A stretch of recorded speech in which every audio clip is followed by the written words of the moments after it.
Voyons maintenant ce qui se passe quand on calcule la puissance d'une autre puissance. Donc là, on a pris comme exemple 4 exposant 2, le tout au cube.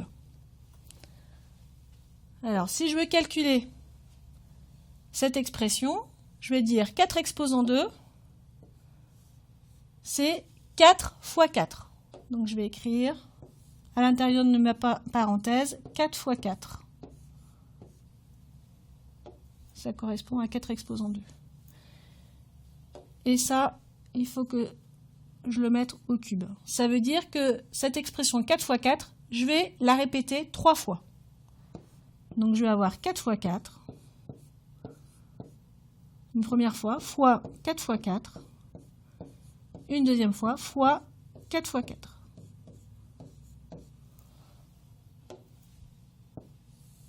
Je l'ai répété 3 fois avec à chaque fois des multiplications. Maintenant, je remarque que j'ai une série de multiplications par 4. 1, 2, 3, 4, 5, 6. 6 fois. Donc ça veut dire que j'ai 4 exposant 6. Autrement dit, 4 au carré, le tout au cube, c'est égal à 4 exposant 6.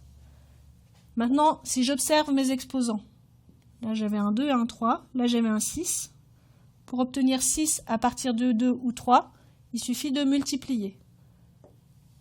Je vais donc pouvoir vous montrer la propriété qui correspond à cet exemple. Ici j'ai un nombre A, qui est non nul, qui est mis à une certaine puissance m,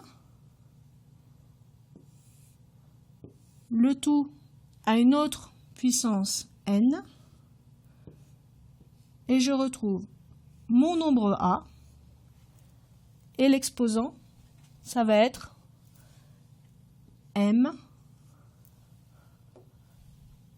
multiplié, cette fois-ci, par n. Donc comme j'ai une puissance de puissance, il suffit de multiplier les exposants. J'ai donc la propriété numéro 6 suivante. Donc là, on va prendre un nombre A non nul. Donc important, le nombre A, il est non nul. Après, j'ai deux exposants m et n qui sont des entiers. On les prend aussi non nuls. Alors, on va avoir A exposant m, le tout à la puissance n, c'est égal à A exposant m fois n. Donc dans l'exemple suivant, on a 4 au carré, le tout au cube, ça donne 4, exposant 2 fois 3, 6, donc 4, exposant 6.